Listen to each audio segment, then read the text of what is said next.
From Kern Government Television, welcome to this week's Kern County Board of Supervisors meeting, originating from the County Administrative Center located at 1115 Truxtun Avenue, Bakersfield, California. Kern County's vision is to create and maintain a customer-centered county government designed to garner the confidence, support, and trust of the people we serve. Today's Kern County Board of Supervisors meeting will convene momentarily.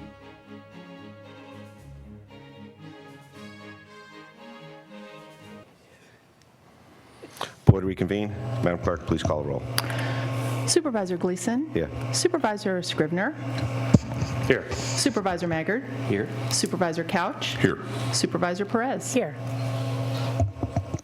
Good morning. In lieu of a salute to the flag this morning, we're honored to have the Kern County Sheriff's Honor Guard who will present the colors, and Senior Deputy Augustine Moreno will sing the national anthem.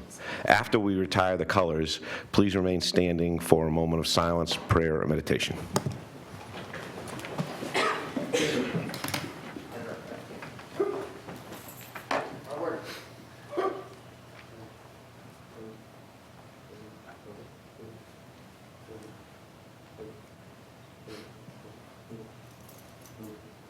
Our tongue.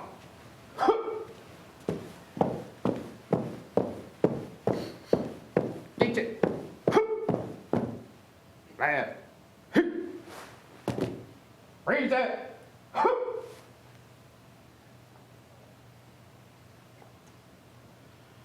Oh, say, can you see by the dawn's early light what so proudly we hailed at the twilight's last gleaming, whose proud stripes and bright stars through the perilous fight o'er the ramparts we watched were so gallantly streaming, and the rocket's red glare, the bombs bursting in air, gave proof through the night that our flag was still there.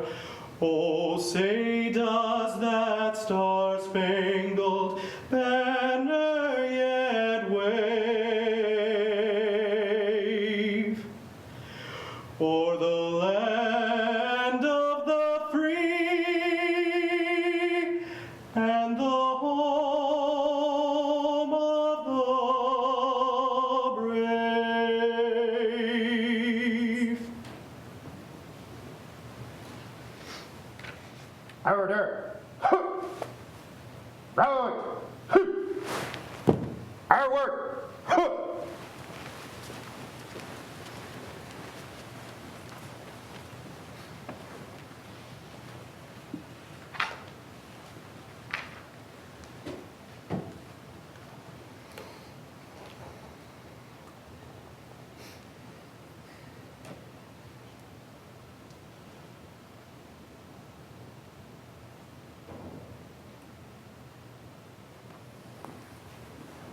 Thank you.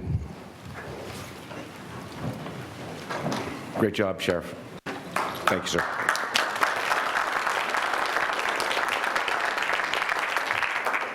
Everybody, please help yourself to an agenda in the back of the room. They're on the tables there. We'll begin today's agenda with a review of the consent agenda. All items listed with a CA or C above the item number are considered to be routine and non-controversial by county staff. Consent items will be considered first and may be approved by one motion if no member of the board or audience wishes to comment or ask questions. If comment or discussion is desired by anyone, the item will be removed from the consent agenda, will be considered in a listed sequence with an opportunity for any member of the public to address the board concerning the item before action is taken.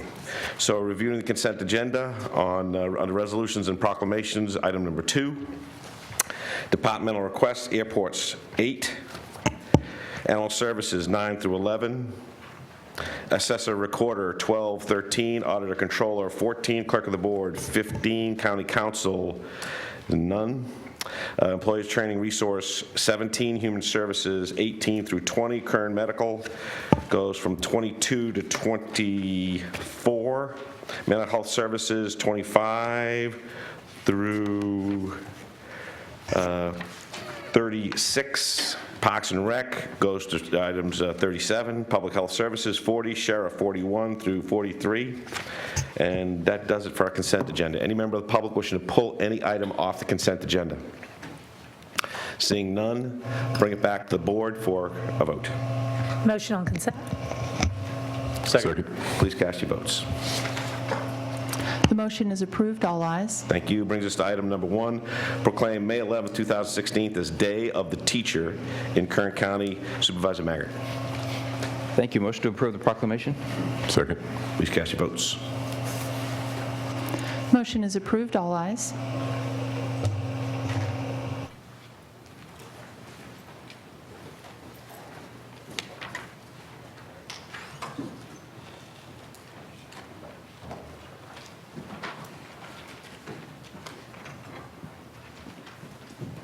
Shirley?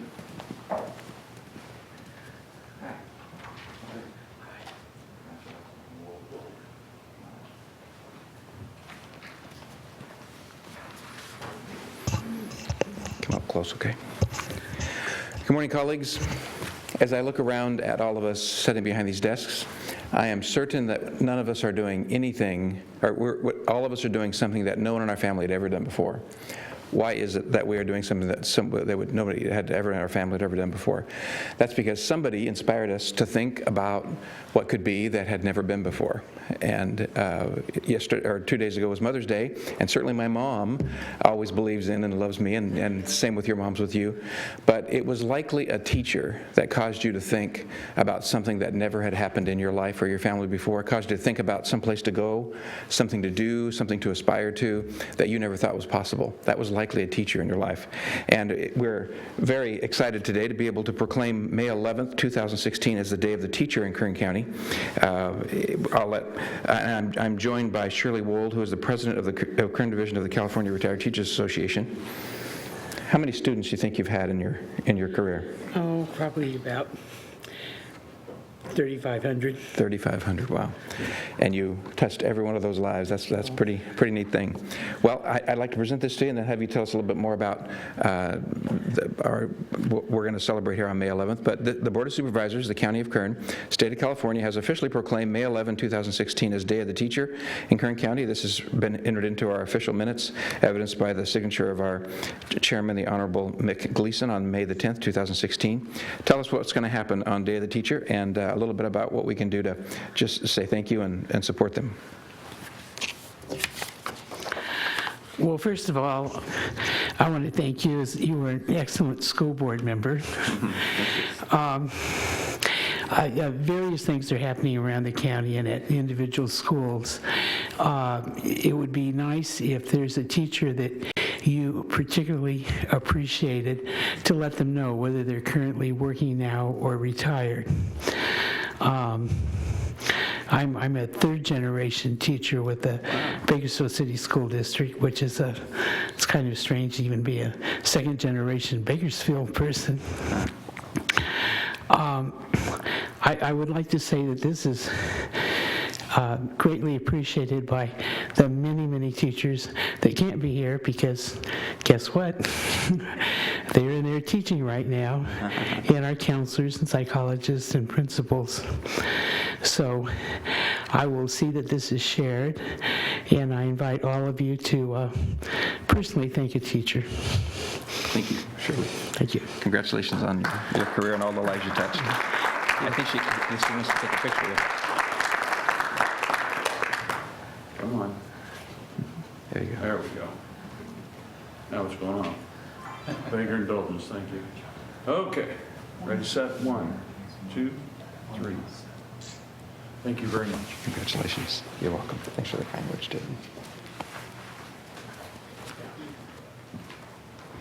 Next up, item 3, proclaim May 6th to the 12th, 2016 as Nurses Week in Kern County. Supervisor Scrivener.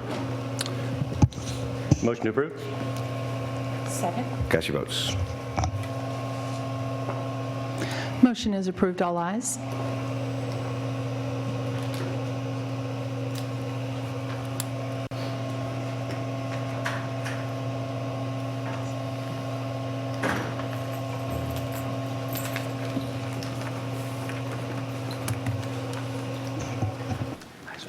you and you introduce the rest. Okay, great.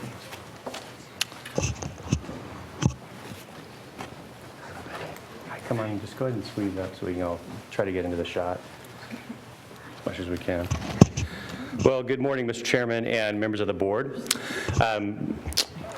I am surrounded by several nurses that represent a lot of different agencies throughout the county, and so today, obviously, we're going to recognize National Nurses Week. National Nurses Week is celebrated each year to recognize registered nurse professionals. Nurses are the primary source of care and support for patients at the most vulnerable points in their lives. And now, routinely, they serve as one of our primary caregivers as we transition our healthcare goals to maintaining wellness. Nearly every person's healthcare experience involves a contribution of a registered nurse. National Nurses Week is an opportunity to celebrate with nurses the contributions they make to the health of our community. And nationally, Nurses Week begins on May 6th and ends May 12th, which is Florence Nightingale's birthday. So I'm going to present this proclamation to Tony Smith, and we all know Tony. She's our Chief Nursing Officer at Kern Medical, and I'm going to present this to you, and then Tony's going to introduce some of the folks behind us. So the Board of Supervisors of the County of Kern, State of California, has officially proclaimed May 6th through the 12th, 2016 as Nurses Week in Kern County, and this recognition has been entered into our official minutes, signed by our Honorable Chairman Mick Gleason, and I present that to you, and thank you for everything you do for us at Kern Medical and for our community. Thank you very much. You're welcome, Tony. Appreciate Thank you. I have a few things I would like to say, Chairman Gleason and members of the board. Once again, I'm delighted to be here in celebration of Nurses Week. It was in 1991 when Nurses Week was designated from May 6th through May 12th, which is the birthday of Florence Nightingale, one of our founders of more modern nursing. There are more than 3 million nurses in the United States, with approximately 2.5 million of those working. As the largest occupation in healthcare and one most often voted as most trusted, nurses are integral to the hospitals, clinics, and other healthcare organizations around the nation. This week has been designated to honor the contributions nurses make to their communities and in the field of healthcare.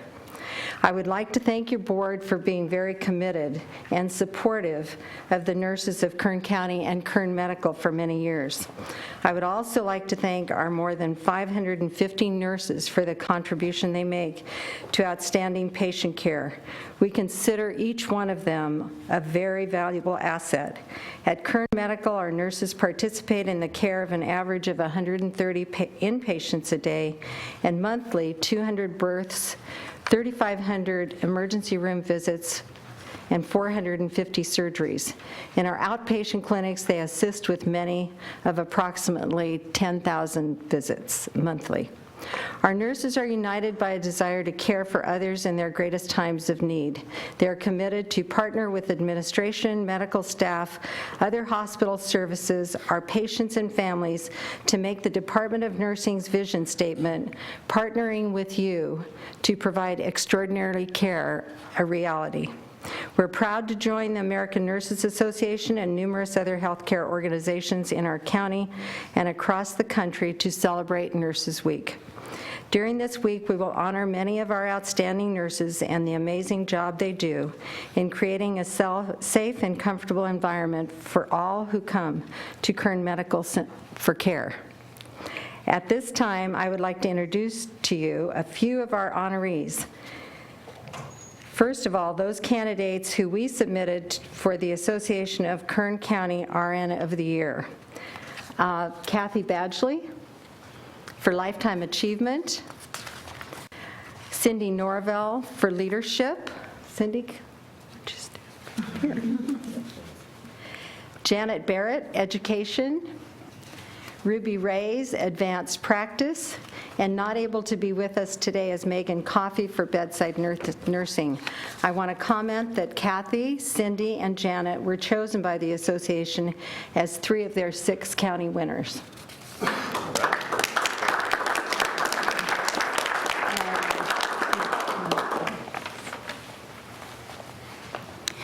Good morning, Chairman and board members. My name is Dawn Milton, and I'm the Chief Nursing Officer for our Mental Health Department. Our nurses work in a variety of settings to fulfill our department mission of working together towards hope, recovery, and independence. We believe that people with mental illness and addictions recover to achieve their hopes and dreams, enjoy opportunities to work, learn, and contribute to their community. Our nurses are instrumental in this mission. They are advocates, educators, and counselors. Our nurses connect clients with community resources and physical health care in order to treat the whole person and not just the mental illness. Our nurses work in collaboration with other disciplines to provide the most effective recovery-oriented care to the clients we have the privilege to serve. Nurses in the mental health department work in offices, in client homes, in the field, at schools, and in correctional mental health and emergency psychiatric settings. On behalf of the mental health department, I would like to thank our nurses for their hard work, compassion, and commitment to this very important profession. Thank you.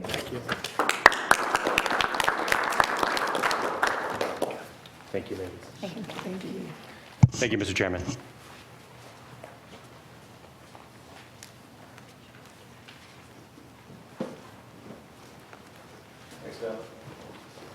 Next up, item 4, proclaim May 15 through 21, 2016 as National Public Works Week in Kern County. Supervisor Couch. Thank you, Mr. Chairman. Motion on the proclamation. Second. Cast your votes. Motion is approved, all ayes.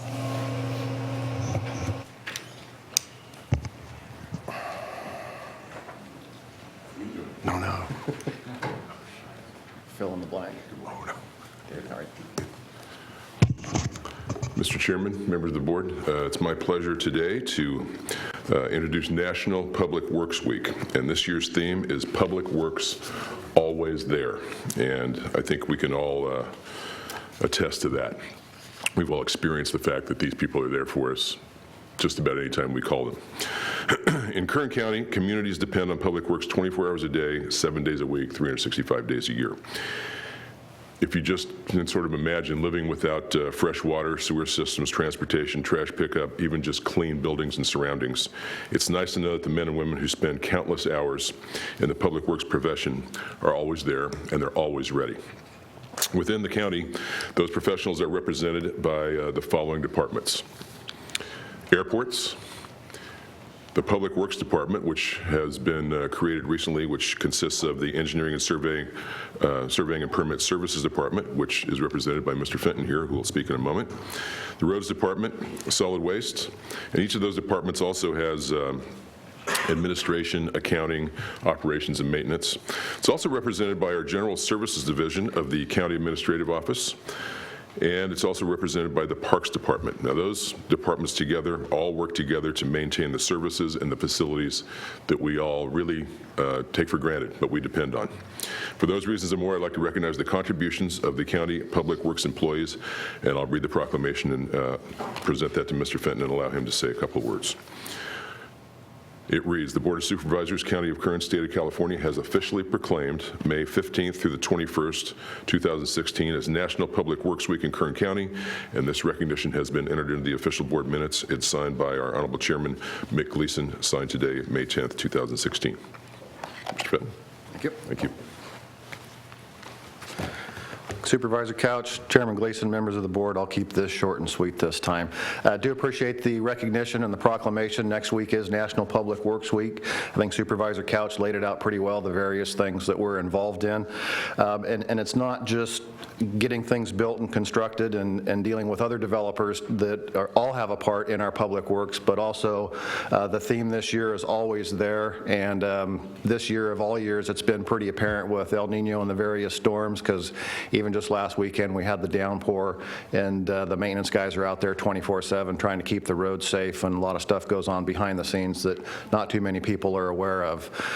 We have some challenging times ahead of us with the budget reductions and the reduced gas taxes that we're receiving, but it's a dedicated group of people, and we're going to do our best to keep things moving forward. So thanks again for the recognition.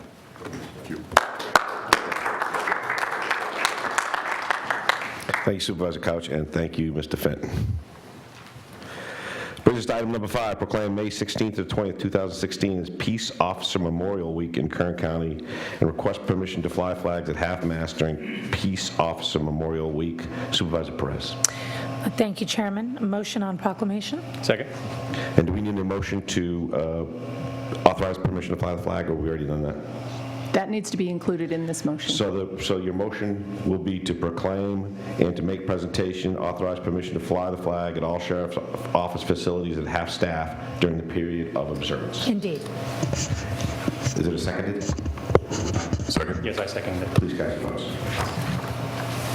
Motion is approved. All ayes.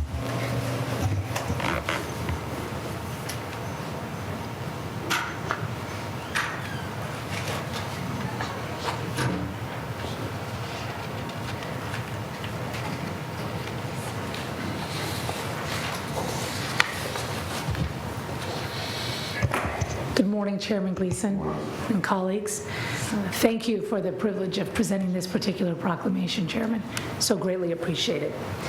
I am distinctly privileged to stand with our sheriff, Donnie Youngblood, this morning and make this presentation as we proclaim May 16 through the 20th, 2016, as Peace Officer Memorial Week in Kern County. In 1962, President Kennedy proclaimed May 15 as National Peace Officers Memorial Day, and this week in which May 15 falls as a time to pay special recognition to those law enforcement officers who have lost their lives in the line of duty for the safety and the protection of others. During this week, we as citizens join the families, friends, and colleagues of our slain peace officers to honor and remember the sacrifices they have made. When a peace officer is killed or dies in the line of duty, it is not a city that loses an officer or a county that loses a deputy, but it is an entire nation. Our peace officers put their lives on the line to protect our homes, our streets, and overall safety. They are the men and women who dedicate each and every day of their lives to ensure safety in our communities, our schools, and our lives. It's only fitting that we reserve this week out of the year to recognize the heroic efforts of America's law enforcement officers. This week provides every man, woman, and child with a unique opportunity to take a few moments out of their day to thank our peace officers for the countless hours they put in each and every week protecting our lives and neighborhoods. During this commemorative week, flags will be flown at half-staff, the County Administrative Center, Sheriff's Headquarters, and all Sheriff's facilities in honor of those who have lost their lives in the line of duty. I am truly and distinctly honored to stand with my colleagues in this proclamation and present to our Sheriff, Donnie Youngblood.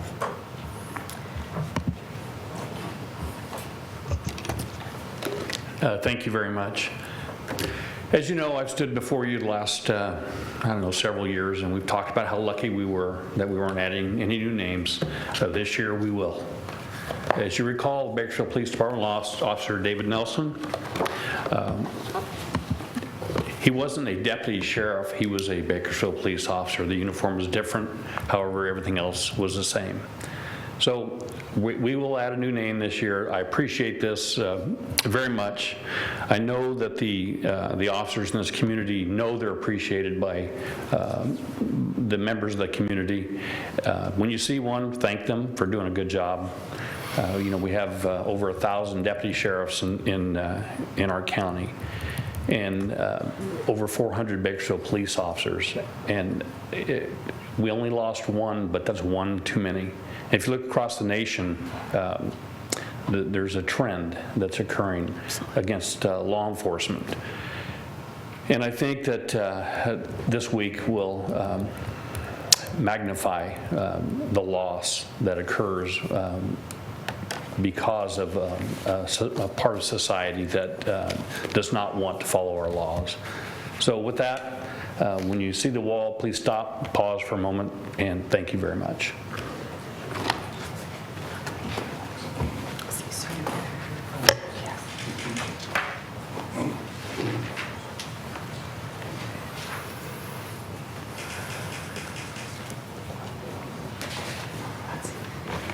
Thank you.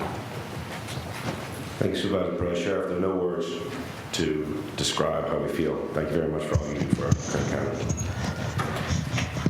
Brings us to public presentations. This portion of the meeting is reserved for persons to address the board on any matter not on this agenda but under the jurisdiction of the board.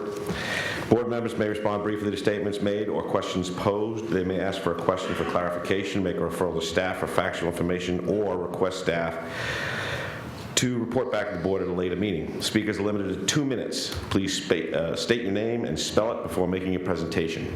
Anyone in the public wishing to make a public presentation?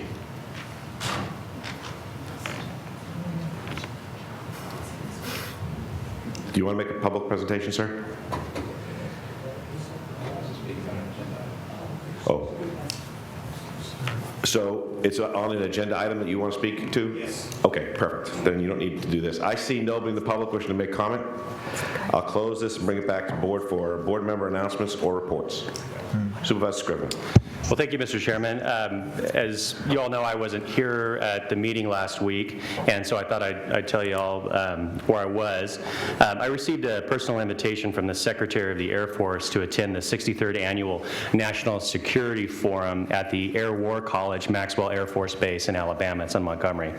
The purpose of the National Security Forum was to expose influential citizens to senior U.S. and international officers and civilian equivalents in order to engage each other's perspectives on Air Force, national, and international security issues. During the week of May 3rd through the 5th, approximately 160 civilian leaders from throughout the country in business, education, and government met with senior military leaders to explore current and future national security issues facing our nation.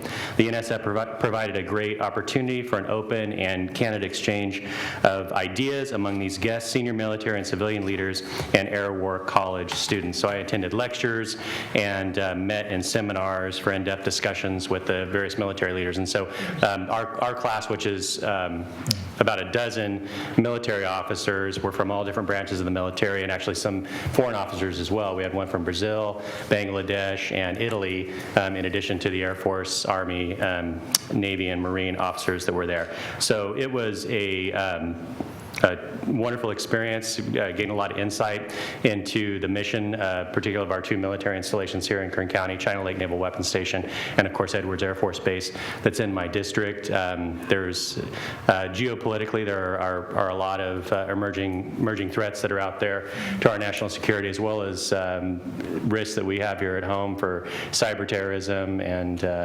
cyber attacks. And so I appreciate the opportunity to be able to do that. I missed you all for the week, but happy to be back, and thanks so much for the opportunity, Mr. Chairman. We're glad to have you back. Anyone else? Thank you. That'll close board member announcements and bring us to item number 16, County Council. This is a public hearing regarding the proposed moratorium on establishment of new medical marijuana dispensaries. Ms. Goldner. Good morning, Chairman Gleason and members of the board. It's good to be back from Visalia and the Measure E sludge trap. I'm glad to be back with all of you. A few months ago, or several months ago, your board made a referral to my office and me to come back to you with some recommendations regarding how to deal with the ongoing issue of medical marijuana dispensaries. We are in the process of doing that. Today's matter is part of that process. And one of our first recommendations to your board is to impose a moratorium on medical marijuana dispensaries, new medical marijuana dispensaries, and the relocation of existing medical marijuana dispensaries. There are certain findings that we would like your board to make with respect to CEQA at the conclusion of the hearing, if your board is so inclined to follow our advice. Assistant County Counsel Mark Nations has worked very diligently in preparing for today's proceedings, and I'm going to turn the microphone over to Mark, and he will make a brief presentation to you. At the conclusion of that, we're happy to answer any questions that you may have. Thank you. Thank you, Mr. Nations. Mr. Chairman, members of the board, members of the public in attendance, the Compassionate Use Act was adopted by California voters in 1996. The last 20 years has yielded dozens of appellate court cases and many pages of legislation dealing with medical marijuana.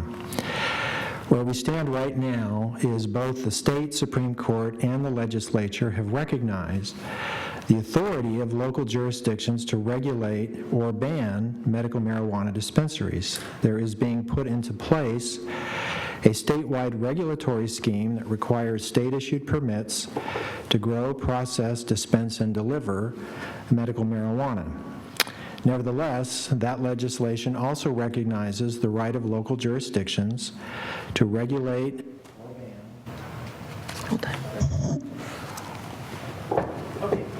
or ban medical marijuana cultivation, processing, and dispensing. The recent decision of the 5th District Court of Appeal in County of Kern versus TCEF, Inc. has created great uncertainty about the legal status of the approximately 22 dispensaries currently operating in the unincorporated areas of the county, and the county's ability to enforce local regulations pertaining to those dispensaries. We are asking the California Supreme Court to review that decision because it is causing widespread concern here, as well as among counties, cities, and special districts throughout California, about how local agencies may respond to referendum protests. The legal landscape in this area will continue to shift since it appears that an initiative measure known as the Adult Use of Marijuana Act will be on the ballot in November, and the electorate will have the opportunity to vote to legalize the recreational use of marijuana in California. If passed by a majority of the electorate, the new law will bring to bear an entire regulatory scheme modeled after the recent medical marijuana legislation, which preserves the authority of local jurisdictions to regulate or ban marijuana businesses. Your board has asked staff to evaluate how to move forward in the current legal environment with respect to the regulation of medical marijuana. Our recommendation to you today is that we essentially press the reset button and take a long-term, comprehensive look at this issue in light of past regulatory efforts, ongoing statewide developments, and the interests of local stakeholders. In order to do that effectively, we are recommending the establishment of a temporary moratorium on the opening of new medical marijuana dispensaries or the relocation of existing ones for the reasons and based on the information contained in our board documents. If a moratorium maintaining the status quo is not established, the new dispensaries will be opening which may be in conflict with zoning proposals which we intend to bring forward after the conclusion of our study. Given that there are 22 medical marijuana dispensaries currently operating in the unincorporated areas of the county, and an untold number operating within the city limits of the incorporated cities of Kern County, we do not believe a moratorium on new dispensaries in the unincorporated areas will create a hardship for anyone who is authorized to purchase and use medical marijuana. Instead, the moratorium will provide staff the opportunity to evaluate options for moving forward in this area without having to worry about new uses arising that may conflict with future zoning proposals and the legal issues to which such conflicts give rise. As noted in our board memorandum, the legal authority for this action is found in Government Code 65858 and does not conflict with either the Compassionate Use Act or the Medical Marijuana Program Act. Furthermore, since this proposed action only maintains the current status quo, it would not qualify as a project under CEQA and is otherwise exempt from further environmental review. We recommend that your board open the hearing on this matter, receive public comment, and at the close of the hearing, adopt the proposed urgency ordinance enacting the moratorium and make the necessary recommended findings under the California Environmental Quality Act. That concludes my presentation. Thank you. Thank you, Mr. Nations. Ms. Goldman?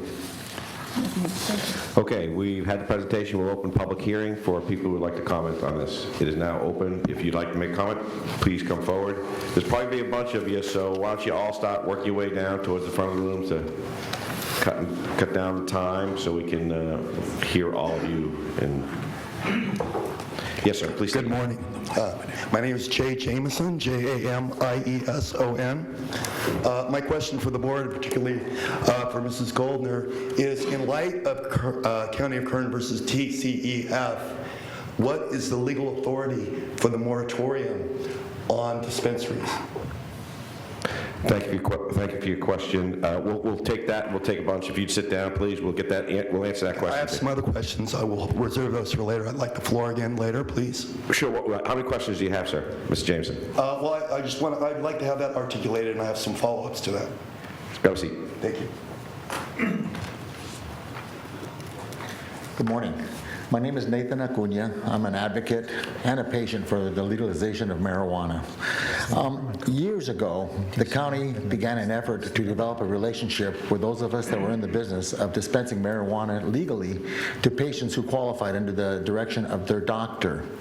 You all chose to take a direction that was very negative. In fact, the meeting that your county council had where we invited all the dispensaries to discuss the future of dispensaries here in Kern County, in fact, was surrounded by several full paid law enforcement officers at county expense sitting there just watching us while we conducted this meeting like we were a threat. That attitude and that negative direction continued with an apparent attempt to pass Proposition G, which of course was to not eliminate dispensaries, but to make them to a point that they could you could only put them in areas that were way out in the Mojave Desert, definitely inaccessible to people that were disabled, needed access to it, etc. You also denied the county the full opportunity to benefit from the hundreds of thousands of dollars in taxes that you would have benefited and would benefit from taking a more positive direction in dealing with this issue.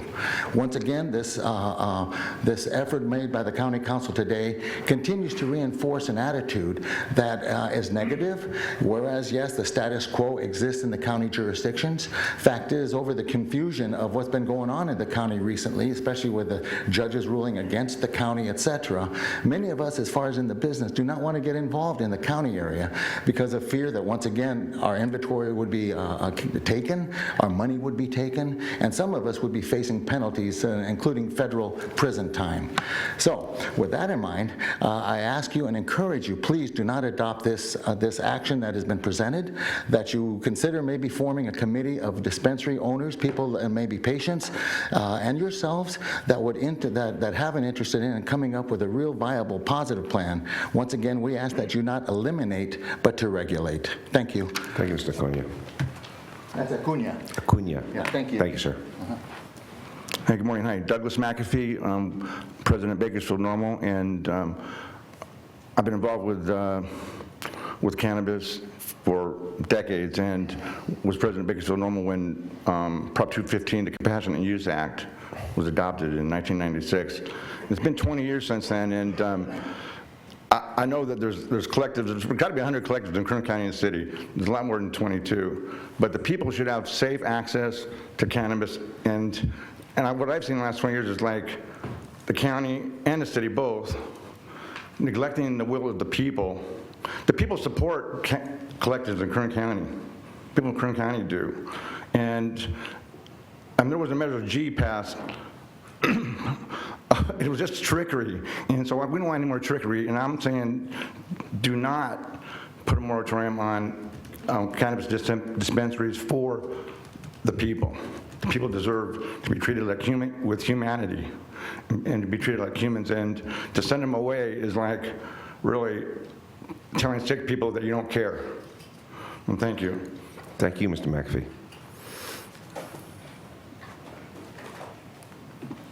Hello, my name is Heather Epps, H-E-A-T-H-E-R-E-P-P-S. I'm sure all of us can agree this didn't turn out the way we expected. Prior to the referendum in 2011, Kern County had 33 operating medical marijuana dispensaries. 3 months ago, in anticipation of this election, I attempted to make a list of current dispensaries. I was able to find 93 advertising online or just by driving past them. 93, and that's what I could find.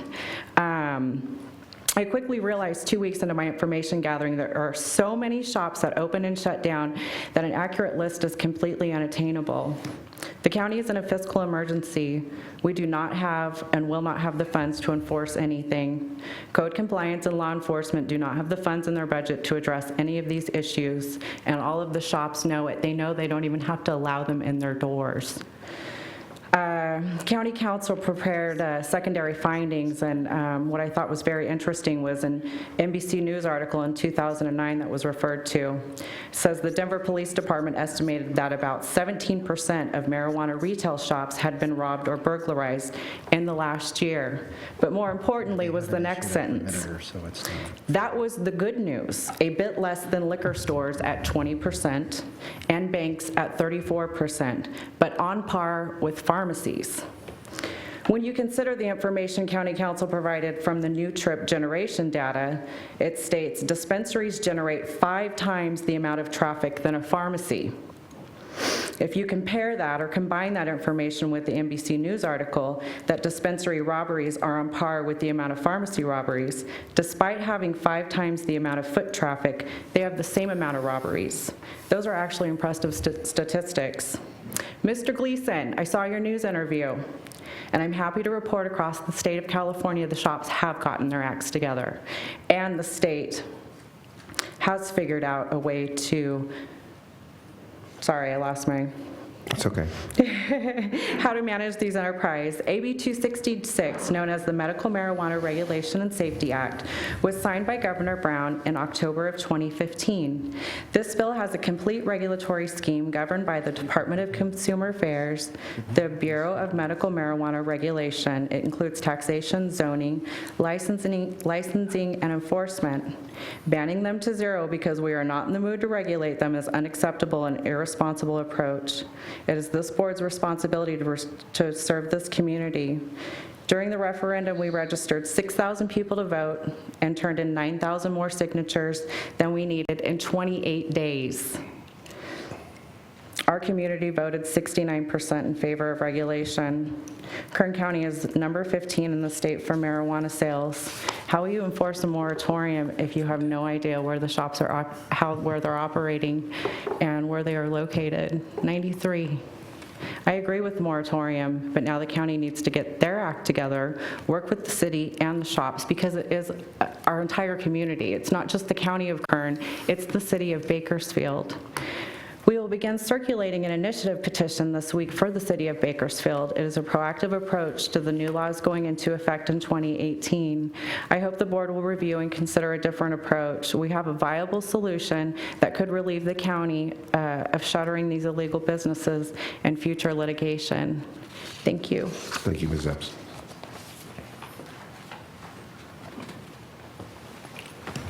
Good morning, board. Chairman Gleason, board members, my name is Jeff Jarvis. I am a citizen in Bakersfield City proper. My purpose this morning is to also discuss with you the option that Ms. Epps has brought forward.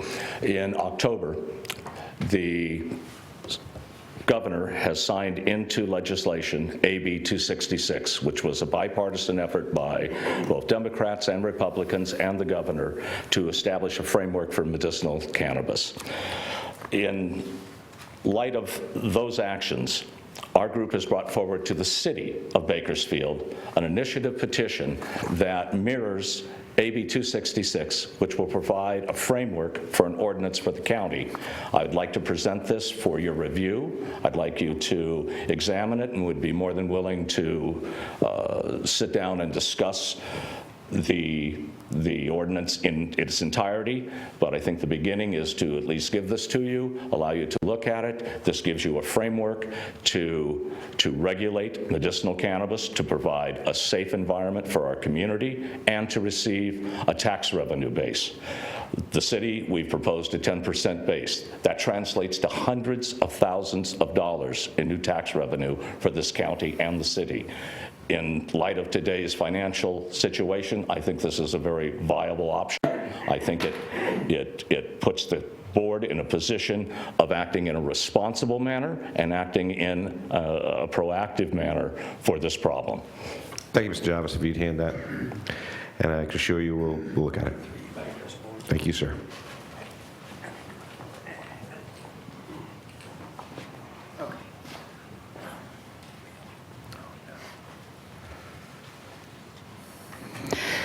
Good morning, Chairman Gleason and members of the board. I am a patient. I have brittle bones. Ma'am, could you state your name, please? I'm sorry. Michelle Throckmorton, Throckmorton. I live in Pine Mountain Club, one of your unincorporated areas.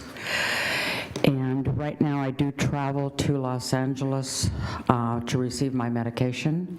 I have a pain management doctor, Dr. Vic Singh, who supports the use of cannabis. For me, he has also prescribed Percocet and Neurontin, maximum dose for me, and I'm due for surgery next week.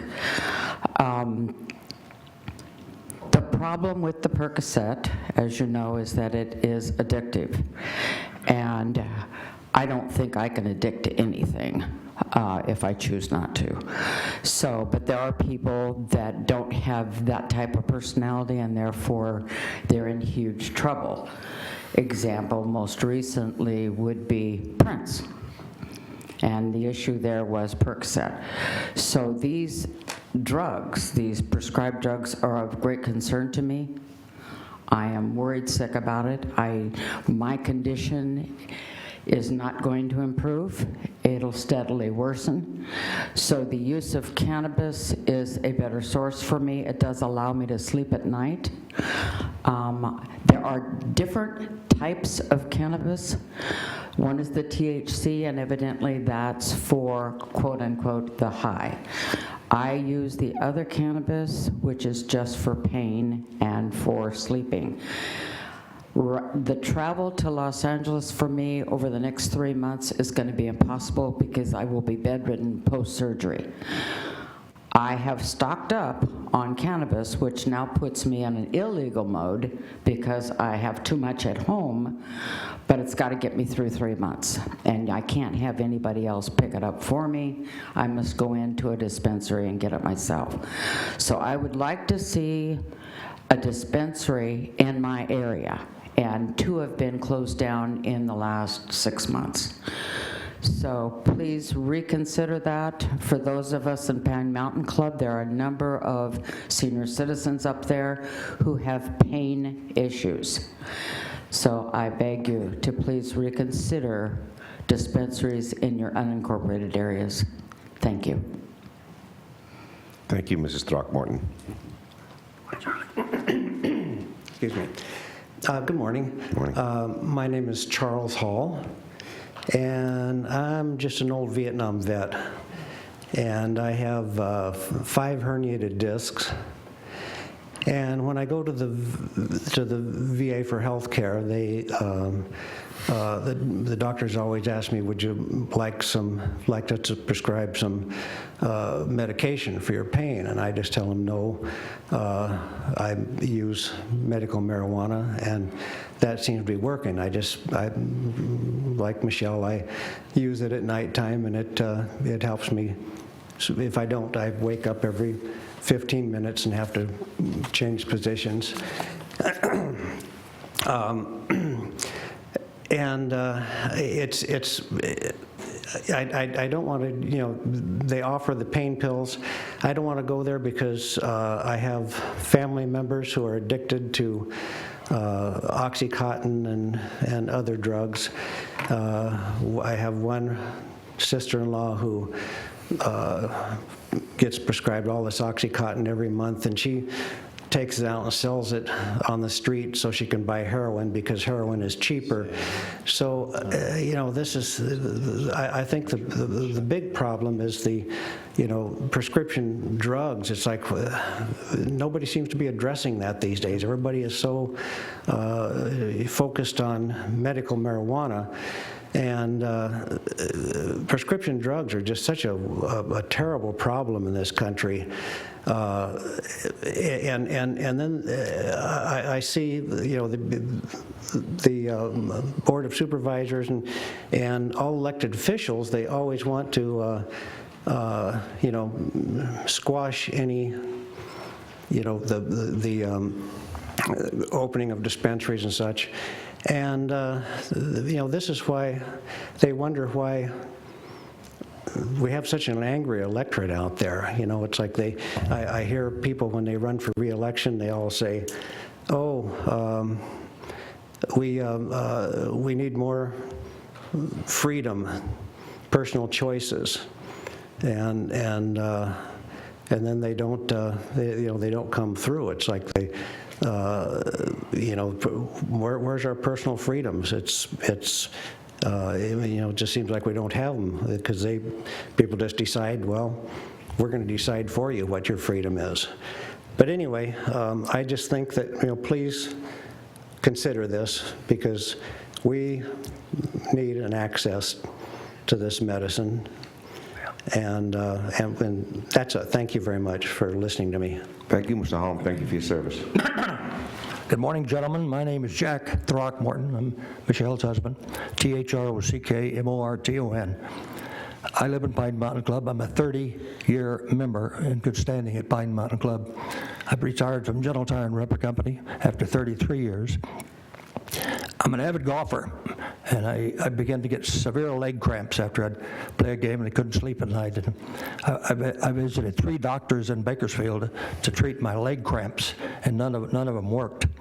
But I had a friend of mine just advised me to get a medical card, which I did, and I used the medical cannabis salve on my legs after golf, and that helped me 100%, where the doctors couldn't prescribe anything for me. So I wish you would reconsider this motion. I jumped ahead of myself. We have to drive to Bakersfield and Los Angeles to get the salve. Salve is $60, but it does work, and I would like to continue using it, but I'd rather get it locally than I would in Bakersfield or Los Angeles. I hope you would reconsider this motion. Thank you. Thank you, Mr. Throckmorton. Mr. Chairman? Yes, sir. I believe all of them are from Pine Mountain Club. Ryan, my staff member Ryan is in the audience. I'd like you to get their contact info if you would. Thank you.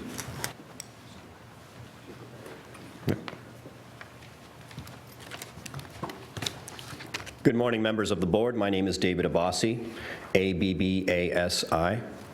I am a native resident of Bakersfield, and I love my hometown. I'm interested in medicine, healthcare, and law, and I've been studying the medical and scientific research regarding medical marijuana. Regulations provide people with crucial access to life-saving natural compounds that stop life-threatening seizures in children and is shown to have anti-cancer benefits, among many others.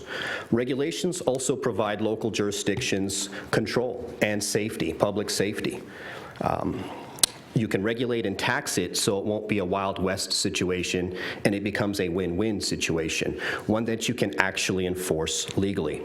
Like Leticia Perez mentioned and noted in a press article, prohibition is not working, and there are places in the county where underage minors can go in and purchase something because there are no regulations.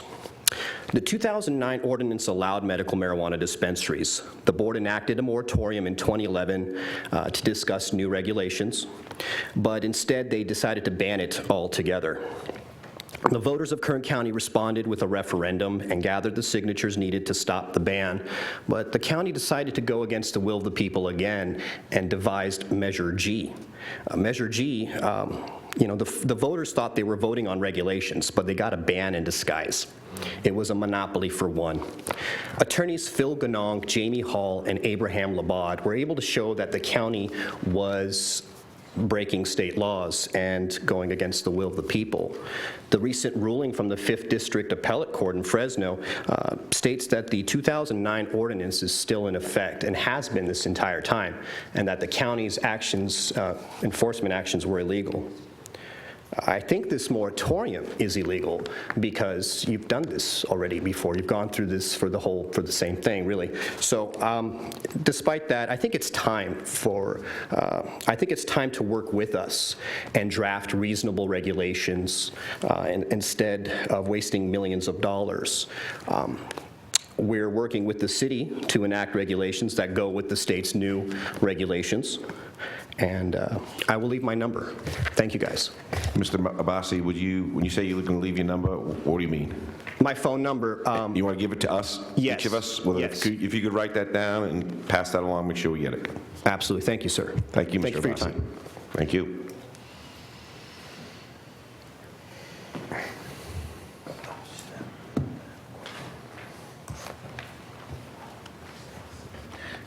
Good afternoon. Good morning, actually. Good morning. Louis Santana. Well, I just got a couple of questions. Is this going to be a state regulation or just like a county regulation? Mr. Santana, the way we do conduct this business is we'd like to have you ask your questions. We'll staff them, and we'll get back to you either promptly during this meeting or sometime down the road. So if you could ask your questions, we'll take notes over here, and we'll make sure each of your questions get answered. Yeah, okay, so first question, is this going to be a state regulatory thing or it's just a county? And then what department is going to be regulating this? And who's the director of that department? Those are my 3 questions. Do we got all 3 of those questions? We got them. Thank you, Mr. Santana.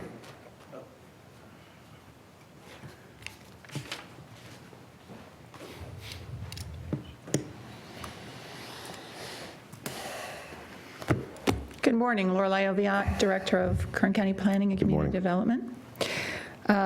I have a couple of comments. First, I would support you enacting this moratorium. The referral in January was to County Council and the Kern County Planning and Community Development Department. We support County Council's action in bringing this forward today. We need time to look at all the options and provide them to your board. There are land use compatibility issues with any kind of business. If the medical marijuana and eventually any kind of marijuana establishment considers himself a business, then they need to be aware that operating without regulation, I don't have any businesses in Kern County that your board is directed to operate that way. And there are many things that your board has decided are not compatible land use in various districts, and you have actually decided that there are certain kinds of land uses that you would prefer not to cite. So if their presentation is about business, then we need to look at all the range, and we need time to do that. There are many communities that are adversely impacted by the dispensaries, overconcentration, lack of any sort of sense of neighborly regulatory sensitivity, including spontaneous 420 celebrations in the streets every April 20th that don't get permits and everybody else does. You have a parade, you get a permit. So the representation that these are businesses, I would just like to say as the Director of Planning and Community Development, they don't act like businesses. They don't follow the rules that we have, and so we need to take a time out, as the County Council has indicated. We will work with County Council to look at the full range of things that can happen, you know, and have discussions, bring to your board all of the different, what does it mean with the changing landscape with the, I may misstate this, the Department of Marijuana regulation that the state of California is setting up. These are all things that have just happened. The second thing I'd like to note is that I led those workshops with County Council a couple of years ago, and there was not an attitude of negativity. Those were very productive, freewheeling discussions among a variety of dispensary owners, and it is county policy in my department to have the sheriff at every workshop. So whatever workshop I have, I invite the sheriff to come because of the emotions and passions that surround land use. So I ask that you enact this moratorium today as a way of sending the message that the county is going to look at what do we need to do next, what are the changing landscapes in California, and that we can bring you a more measured presentation on the subject. Thank you. Thank you, Ms. Oviatt.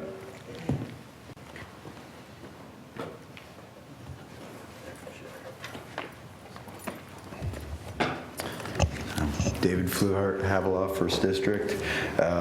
Here we are with the marijuana thing again. I would have to agree, the regulation permitting, feeing, and fining of marijuana won't mitigate the damages. Under the current trajectory and status quo, you're right. When I saw your interview, and you said it just doesn't work. I always think a different level with marijuana.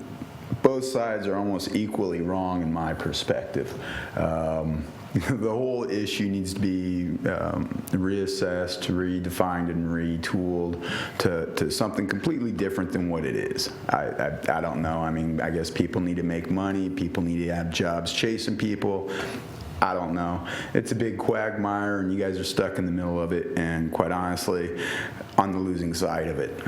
You mentioned Measure G, I could say I'll mention Measure E.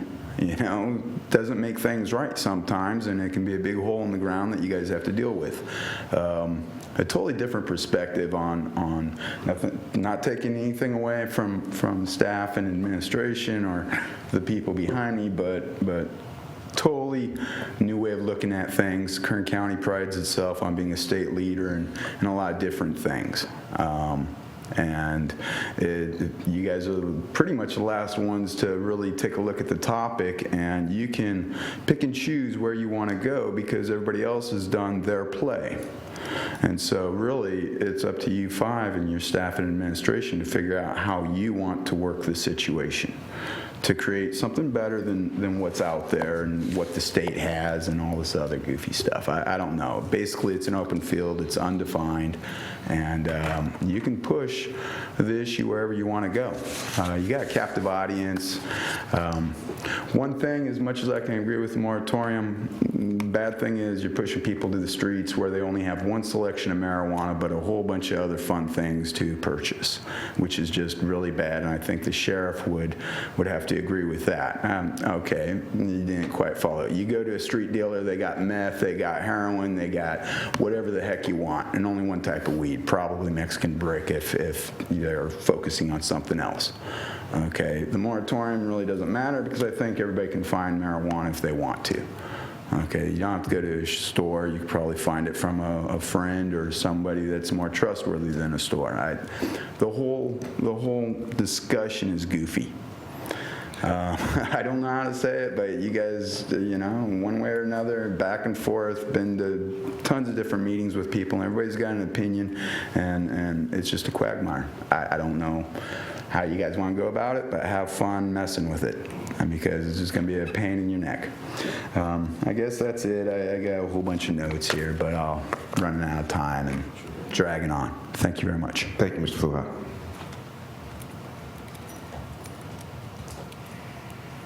Okay. Anyone else? Can I come back again real quick? Sure. I just want to say, I appreciate what everybody's doing here, and it's a tough thing, but I think that the people are behind having collectives, having dispensaries. And I just want to make a point, too, to the Director of Planning and Development Services that the Constitution matters, and current laws allow for freedom of speech. Hey, it's been that way since the inception of the Constitution, First Amendment to the Constitution. You don't need a permit to walk down the street. You don't need a permit. It's just not required. And you know, this Planning and Development Service, I worked for them for 30 years. And it's just hard for me. I got post-traumatic stress over it. But as the director of Normal, my career was threatened by the department to quit Bakersfield Normal and to quit coming to board meetings. I'm retired now. I feel comfortable, but we don't live in a police state, and it almost makes me cry to listen to her speak the way she did. I just want to say thank you very much, and I'm really trying hard to come from my heart, and I know you are too, and that's what I'm asking you for the people, to come from your heart and for constitutional rule of law. Thank you. Thank you, Mr. McAfee. One last comment, please. When dealing with marijuana, whether medically or recreationally, oftentimes we hear of two models that might be looked at, and a lot of the thinking that we do here today is thinking of one of these two models oftentimes. One of them is the alcohol model. dealing it similarly to bars or to liquor stores, and are we going to code it similarly, distances from schools, distances from churches, et cetera, with your codes. The other, of course, is the tobacco model. Do we regulate it similar? Do we look at age issues? Do we deal with access, where the locations are in terms of access for children going back and forth to school? I'd like to suggest a new model, and whereas I know I'm way off base, and yes, I am, I'd still like to suggest, and I think it's very viable, and I call this model, and I've been advocating for it for decades, and it's going to be hard to swallow, is the tomato model. Now let me tell you why the tomato model. We all know tomatoes. I used to grow up in San Diego, and one of the areas there was an old dump, and tomatoes used to grow out of the sand there because people, that's where they would, and they were great tomatoes growing wildly out there, very similar to marijuana, which can grow wildly. Or if I wanted to grow it at home, I could grow my tomatoes at home in my garden and harvest it, share it with my neighbors if I wanted to. Again, marijuana is also something that you can grow at home. Or if I wanted to go get some good tomatoes and something that I just needed to buy for my salsa or whatever it was that I was putting together, I could go to Vaughn's, Albertsons, and buy more tomatoes and pay the appropriate prices, which have been taxed with the trucking and all the other revenue development that has happened. Thus, and marijuana, of course, can be bought at dispensaries if you want to look at different kinds of medicines that could be available. Thus, I am advocating that you all might consider this tomato model as one that can be used. And I just thought I'd close with that. Thank you. Thank you, Mr. Cunha. May I address the board one more time? Sure. I'll try to be quick. Thank you, sir. Okay. 6 months ago, I addressed one of you in your offices who remain nameless about the issue of medical marijuana. I also called another one of you and did not get my call returned. During that meeting, I proposed a comprehensive set of legislation, regulation, and taxation of marijuana in hand. I told that supervisor that bad cases make bad law. A really good attorney here in Bakersfield told me that. You got a bad case, which is TCEF, now you have a bad law. Instead of compounding the problem, I would recommend that this board revisit the issue. It's my contention, and I'm a lawyer as well, that this proposed measure is illegal and unenforceable, and more importantly, may subject you to a wrongful institution of legal proceedings lawsuit if you are unsuccessful in shutting those shops down. I would propose that you guys come up with a rational marijuana program in this county, one that creates revenue, can create revenue for enforcement, and have a situation here where there's a rule of law instead of, like someone else said, a Wild West. Thank you very much for your time. Thank you, Ms. Jameson. Okay, we've heard a lot. Anybody else would like to comment? Okay, before we bring it back to the board, I'm going to give Madam Council an opportunity to respond to some of the concerns and questions that were asked. Thank you, Chairman Gleason and members of the board. I'm happy to respond to the questions. I tried to write them all down. If I miss any of them, I'm sure that Assistant County Counsel Mark Nations will come in and make sure that everything is answered. Mr. Jameson's question, he asked, what is the county's legal authority to seek a moratorium or to adopt a moratorium in these circumstances in light of the TCEF case? And I know that Mr. Jameson indicated that he's a lawyer, so I'm going to give him the legal authority for it. First, the county has the legal authority to do this pursuant to its police powers, which is pursuant to the California Constitution. Second, the county has the authority to do it pursuant to the California Supreme Court's decision in the City of Riverside case. If Mr. Jameson hasn't read that, there is a cite to the City of Riverside case in County Council's board letter, so he can read that if he wishes. That affirms the ability of counties to regulate and ban dispensaries. Third, and most significantly, we are relying on Government Code Section 65858, which specifically authorizes moratoriums. Fourth, the fact that the TCEF case the decision was rendered on April 5th, 2016, and in that case, the Court of Appeals ruled that the county's 2012 repeal of Chapter 5.84 of its ordinance code went too far because it repealed an entire chapter as opposed to just repealing one particular ordinance. That's all that case is about. It's about the repeal of an ordinance.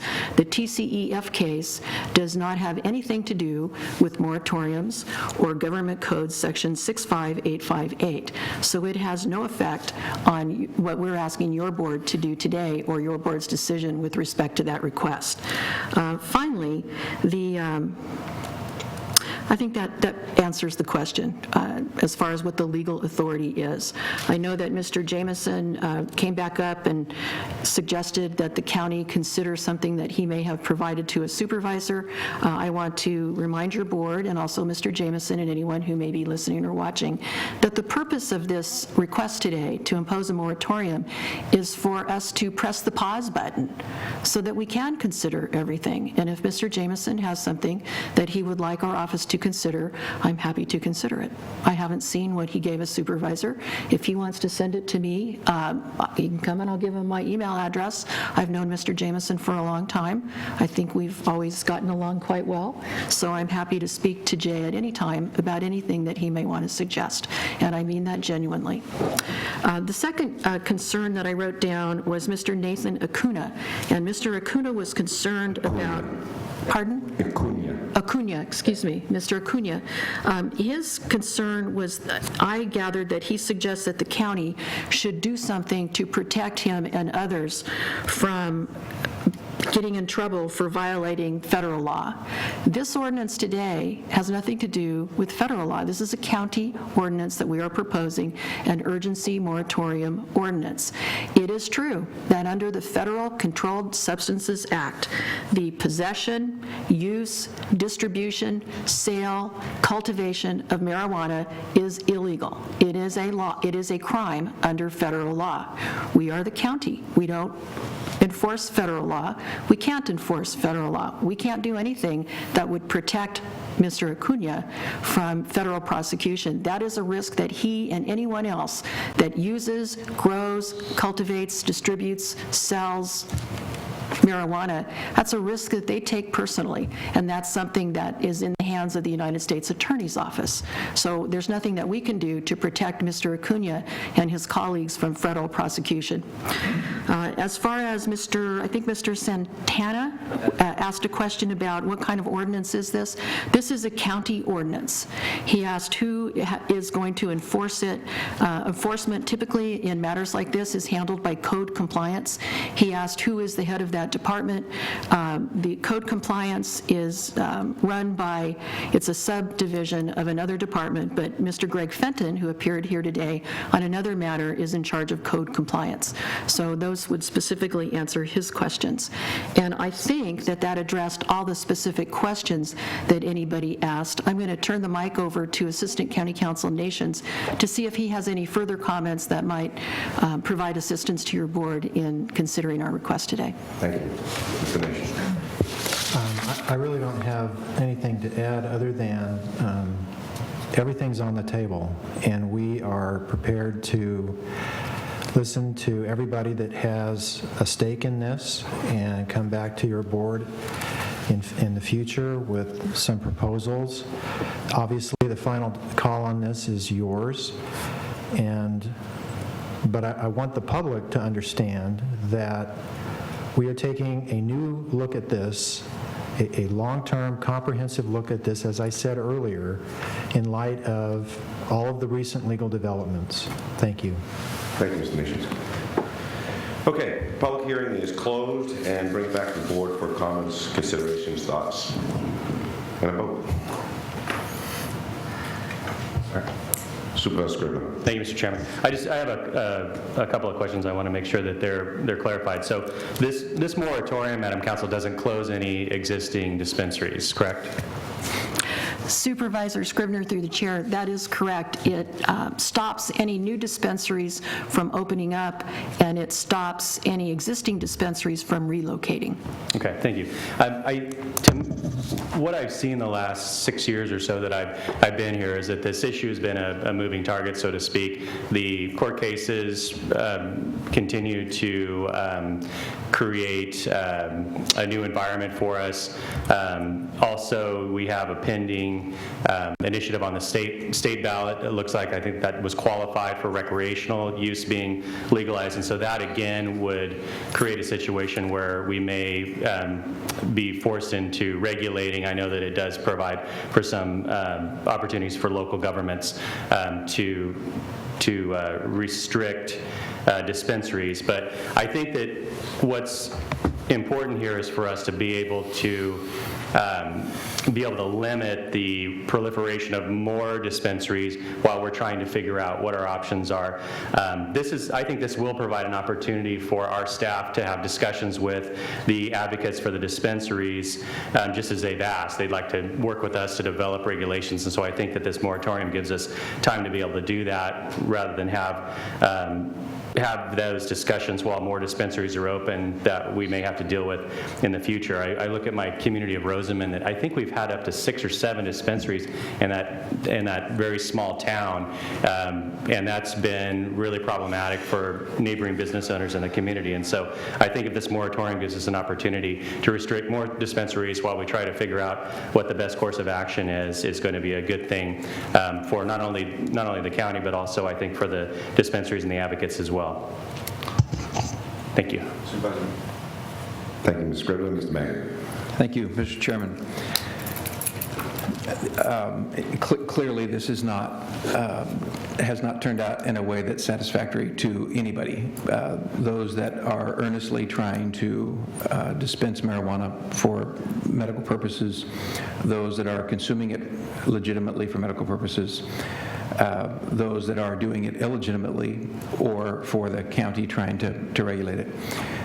I think, to be fair, and I'm trying to be respectful and fair about this, there are some involved in marijuana dispensing that are doing it earnestly and trying to be responsible about how they go about doing it, and there are others that are not. And the consequence is that we have a very irregular set of consequences in the neighborhoods that it's going on. One example of that is Oildale has had more than its share of dispensaries. It's we regulate the instance of virtually every other form of business in some fashion. And because of the federal, one of the reasons that we've gotten to this place we are, which I agree is not a good place, is that there were federal laws in place that were clearly explained to us that prohibited us from regulating, that pushed us in the direction of banning rather than regulating, because it was clearly explained to me, for example, that were we to regulate the dispensing of marijuana, it would appear to the federal government that we were enabling the dispensing of medical marijuana, and then we become responsible just taking the same risk. Some people agree with that, some people don't. I take that seriously. So that's one of the dilemmas that we face. I also think it's unfair to the consumer. It's dangerous to the consumer that the federal and or state government doesn't step in and regulate purity, strength, dosage, things like that, that assure the public when they go into a dispensary that they're going to get a consistent product. So there's lots of examples of how this is wrong. I think you would agree, most reasonable people would agree, that it's not appropriate to have a marijuana dispensary across the street from a school. It's not appropriate to have somebody flipping a card, a big placard out in front of that school where the kids are walking to and from school and trying to vend their marijuana product across the street from school. That's not appropriate. We don't let liquor stores do that. I'll do everything I can not to allow a marijuana dispensary to do that. But what I think is also apparent is that we are watching a sea change in California. And once the rules are established, we'll help us figure out what the rules are. If we don't, and now I'm going to go over something that Supervisor Scribner went over a second ago. There appeared to be a tone or a thread that wove through several of the comments that appeared to be a concern that we were going to shut down the 22 or the 93 or however many there are out there. There's, I don't know how many there are. I couldn't count them. I've tried. I can't count them either. But there appeared to be a thread that ran through those comments that we are trying to close those that exist. I want to make it crystal clear. Is anything about the ordinance that's before us this morning to create a moratorium going to cause us to close as a result? There may be other illegal things going on at a dispensary for those that are being irresponsible, and whatever happens, happens. But does this cause any of those that currently exist to be shut down as the result of the action that we're proposed to take today? Supervisor Maggard, through the chair, the purpose of this moratorium today is to halt the establishment of new medical marijuana dispensaries and to prevent the relocation of existing dispensaries. The purpose of this moratorium in and of itself is not to shut down existing dispensaries, but rather to prevent the establishment of new ones, including the relocation of existing ones. Thank you. So if we don't try to put a lid on how many dispensaries can be established between now and when these rules become clear and we know how to regulate it, there could be an untold number of them that could exist. And some of those are not going to lend themselves to complying with what are, I think, appropriate means of business. So I think our only choice is to not allow more in the interim until we figure out what the regulations are and how we can do it. That doesn't mean the ones that exist are going to go away. And I'm not going to enable one until I know what the rules are.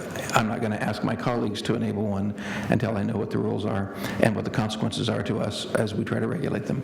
So it's for those reasons that I will support the moratorium today. Thank you, Mr. Maggard. Mr. Couch.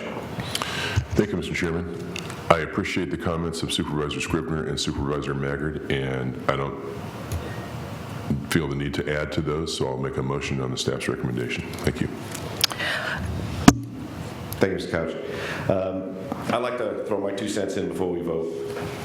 I view this as an issue of two competing interests because we have, on one hand, we have recreational use of marijuana, and the other hand, we have the medical marijuana requirement, or not requirement, the need for people to have legitimate medical concerns that marijuana satisfies that medical need. And in the middle is the county right now trying to figure out, okay, how are we going to regulate or manage these two competing interests for the best interest of our community. So as I go through and give you my opinion, it'll take me a minute or two, but I want to tell you what I think of marijuana so that you know my perspective, and maybe you agree with me, maybe you don't. I think marijuana is, as a whole, is a threat to our children. I think it's a threat to public safety. I think it's a gateway drug. I think young people who are predetermined to have personalities that tend to obsess in one area or another are vulnerable more so to drugs in that environment than more normal people who have no predilection towards compulsive behavior. I think that I have no interest, personally, I just have no interest in offering my personal moral beliefs and values on the altar of revenue generation for the county. I just will not go there for that reason. However, I do realize that the world is changing. And I realize that we have a situation now that is extraordinarily difficult to manage, as everybody here has already articulated clearly and easily to see for the world to see. And we have Colorado, Washington. The nation is turning and changing, and maybe very soon in California things are going to change here on how we view recreational marijuana. And how do we manage those circumstances as they develop. The bona fide need for Mr. and Mrs. Throckmorton, which I believe is genuine, and I'd like to make sure you do have an adequate, safe supply of medical treatment for your conditions. I'm very vitally interested in doing that. And at the same time, preventing people who don't have the same requirements from access to that because they will abuse that because of who they are or their conditions or whatever. So I'm torn, but what I'm not torn on is this. My job is not to impose my thoughts on you and beliefs on you. My job is to govern. And in that vein, I'm considering where is Kern County best served a year from now? That's the answer. I see where we are today. We're in a mess. What I would like to do is make decisions now that move this county forward in a direction that makes it less of a mess. If what I see in the future is happens, I want to position us next May 10th or whatever day today is so that we are better prepared to manage ourselves in these dynamic and changing circumstances. So I think that in the best interest of being able to come up with a plan or come up with a scheme to manage ourselves and make decisions a year from now, it's prudent for us to put controls in place so that we can create the climate now so that we can move forward with that decision-making process. So I'm going to vote. We already have a motion. Do we have a second? I'm waiting for a second. Chairman Gleason, may I comment before the vote?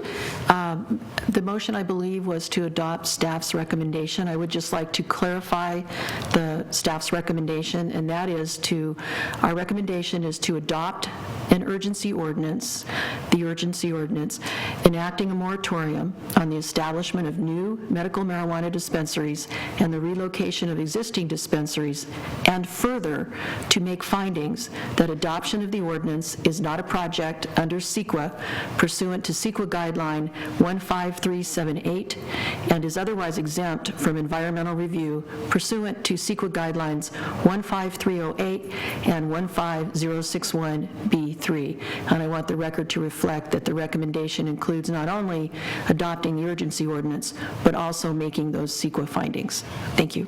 Thank you, Madam Council. Mr. Couch, any thoughts? That is my motion. Thank you. We have a motion.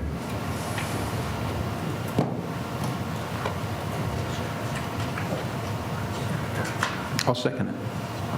Please cast your votes. The motion is approved. All ayes. Moving on. Thank you all for coming in. Moving on brings us to Kern Medical. Update on Kern Medical Center and Kern Medical's financial position for the period ending March 31st, 2016. Also, Mr. Judd and Mr. Cantu, Mr. Lewis.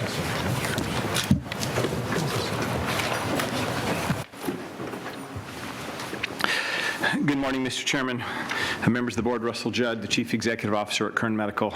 I'll have the hard task of introducing Andy Cantu, who will provide our finance report.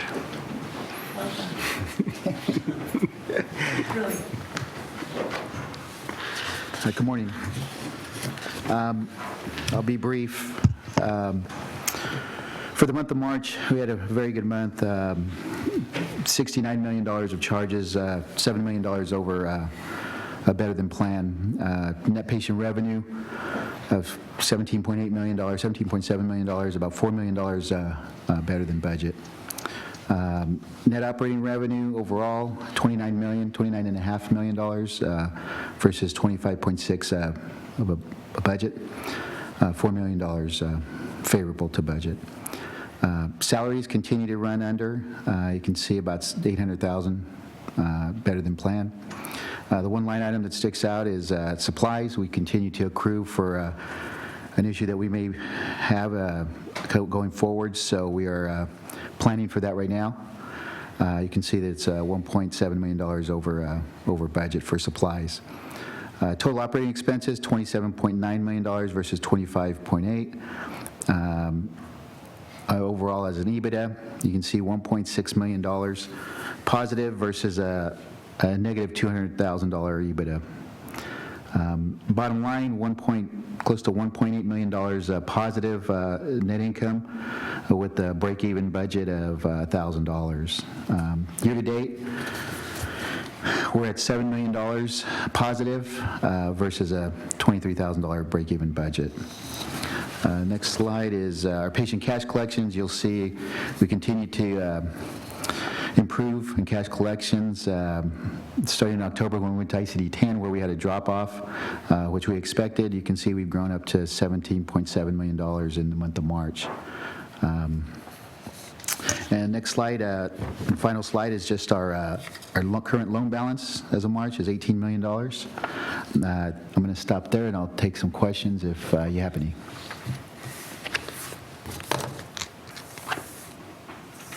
Yes, I have one question. On page 1, profit and loss, lower right-hand column, I remember 2 years ago complaining about variations in those estimates, but I've never seen one quite like that. 30,111.5% improvement over projected revenues. Is that correct?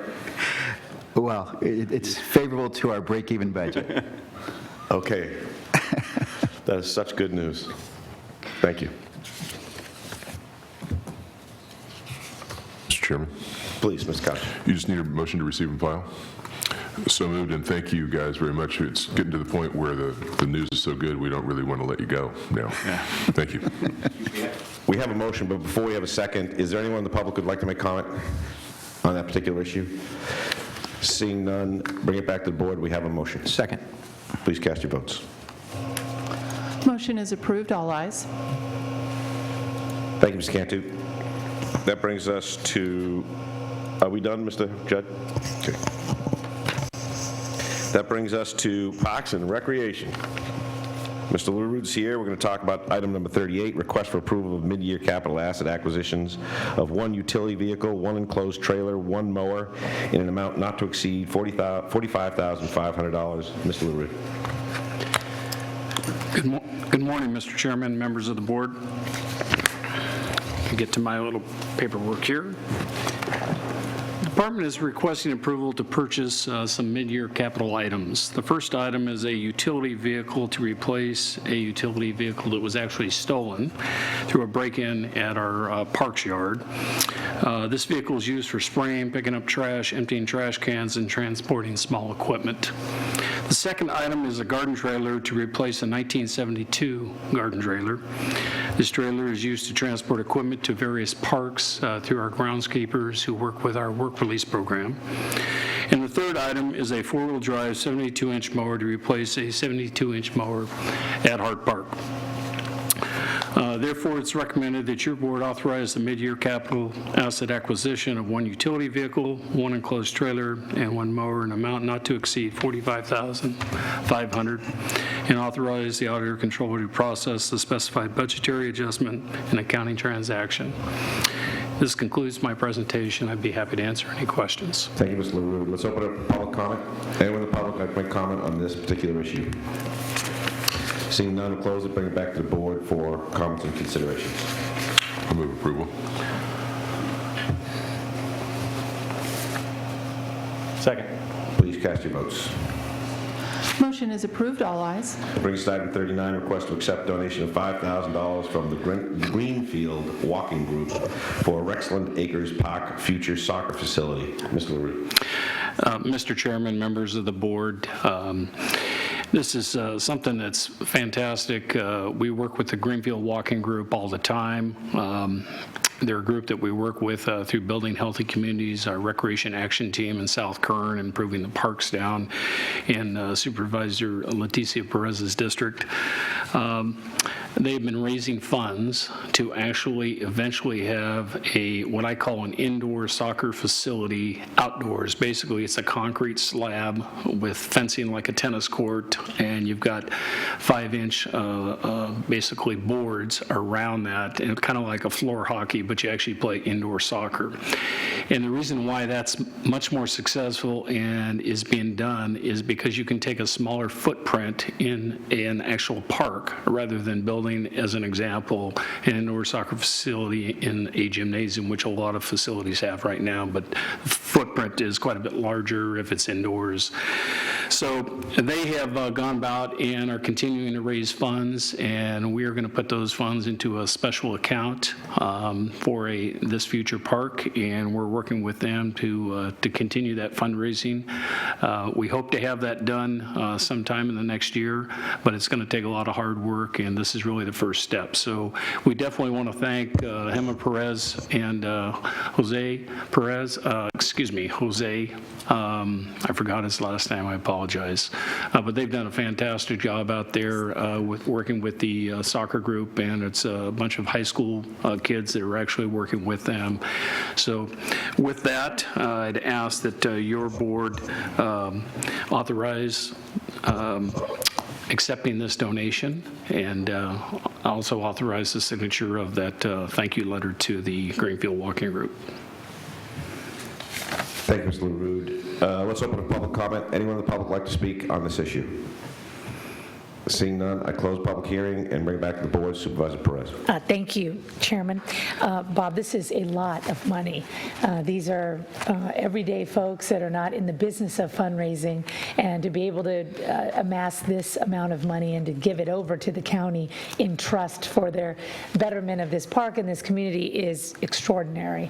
And as you recall, it's similar to a pattern that we followed at Lamont to raise funds privately, to get the ball rolling on installing new equipment, which the whole community engaged in the actual installation of that once we raised the private dollars and got a private grant to move forward. So as you know, money begets money and support begets support, and so I am thrilled to see the direction that has been occurring here over some time. You have been so engaged with these folks, you have been so supportive, you've really let them grow and do what they believe are real improvements to this community based on how the community functions around the park. So thank you for respecting them, giving them space and encouragement, and for just doing something here truly extraordinary. I'm very proud of it. I think we'll, like Lamont, see continued improvements. We'll be able to go after more dollars at the state and federal level because of the community-based action that's taking place here. So really, hats off. I really appreciate you, Bob. So thrilled to make the motion to move forward on this contribution. We have a motion. Second. Please cast your votes. Motion is approved, all ayes. Looking for a motion to close to adjourn to closed session. So moved.